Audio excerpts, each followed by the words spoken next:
Trollip, I don't see the Freedom Front here, but let me just, for the sake of the record, double check. If not present, then Honorable Trollip.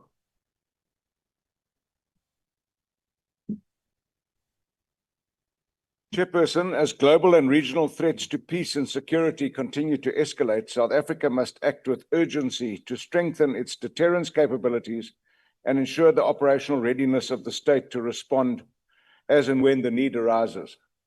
Look no further than Mozambique to see the consequences of an ISIS insurgency. Central to this readiness is an intelligence apparatus that is capable not only of detecting threats, but also providing early warning and enabling proactive, coordinated planning and responses across all levels of government. The minister's speech didn't inspire any confidence. In fact, it compounded our concerns. Sadly, it is common cause that South Africa's intelligence capacity has been systematically hollowed out. That is a refrain I've heard all morning here. Successive administrations have presided over the politicization, mismanagement, and fragmentation of our intelligence services. This has left us dangerously exposed at a time when the threat environment is becoming increasingly volatile and where threats are far more sophisticated and less conventional, particularly in current technological age. Now, I noted the people that the minister greeted sitting at the back from the National State Security Agency, and now I venture that we know who the people are who don't know what's going on in this country. And if you think it's harsh, think back to the 21st of July, 2021. Did anyone know what was going on? No. What should be apparent to all of us is that we are nowhere near the institutional capacity required to give meaningful effect to the intelligence mandate.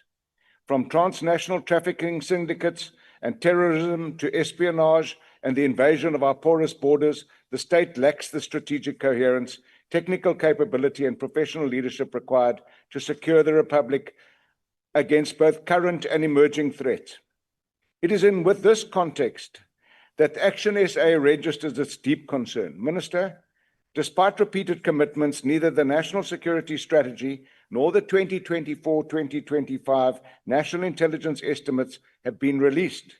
These documents were promised in your 2024 budget speech and were expected in August and September of last year. You tell us today that they're mysteriously going to be released today. How do you expect us to believe that when you have not met your own commitments for more than a year? Why can't we even get the basics right on time? Well, I suppose the answer to that is that no ministers or deputy ministers have got any performance contracts. You just do as you please in this country.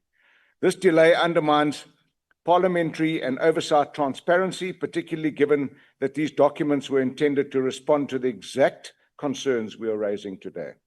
Minister, you are aware that under democratic norms, it's entirely acceptable to release redacted or summarized versions of such documents if declassification is not possible. Without these strategic frameworks in place, the country, SSA, continues to operate in the dark, and our ability to anticipate and respond to security threats remains dangerously compromised. South Africa cannot defend itself against internal threats of drugs, gang warfare, rural crime, farm murders, GBV, uprisings, rampant crime and corruption, all of those things exposed by General Mkhwanazi. But we have a Minister of Defense who says, don't worry, we can defend ourselves. That's the Minister of 30%. 30% in defense is failure, which makes this parlous state of state security a matter of grave concern. If you cannot support the security of South Africa and its citizens, how can you expect us to support this budget? Thank you. And in that regard, let me then go back to those who were raising non-issues. The Zondo Commission, the high-level review panel, were set in place to deal with the misnorm, with the misconduct, with the all bad things that were done under the leadership of the leader of your own party. And the Gupta Inc. So if we want to cast aspersion, let's do it broadly.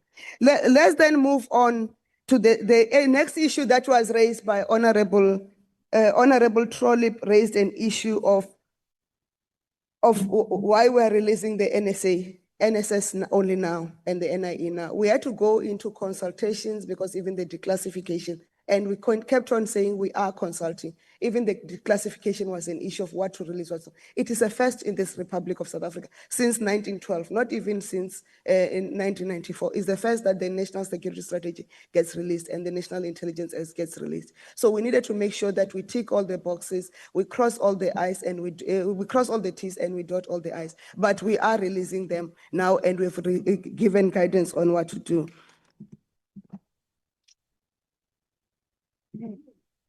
And then there was an issue raised about by Honorable Swartz around RICA.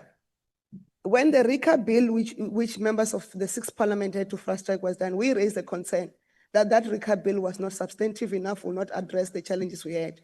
Parallel to that process of developing the RICA amendments from the Department of Justice and Constitutional Development, there was then a task team that was going to look at the comprehensive review of the RICA itself.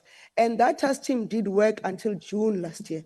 And immediately when Parliament was going to pass, they stopped the work and they'd gone so far.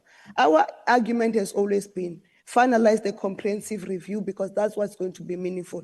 The one that was fast-tracked does not go far enough. It is for that reason in my address, I indicated that the Office of the Interception Centers have started to develop a draft legislation to deal with bulk interception and interception from the national security point. As you're well aware that RICA on its own is for the it's mostly for civilian control and oversight. And even in the Amabongane judgment, the judge indicated that the state security agency must develop appropriate legislation that will govern interceptions for national security issues.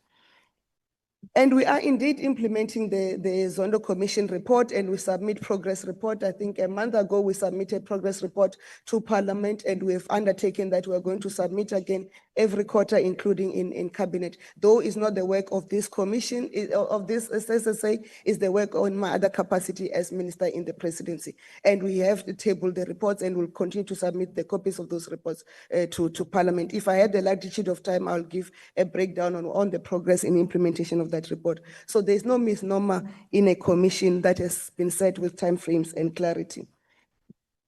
Then there were others who were claiming what you called integrity.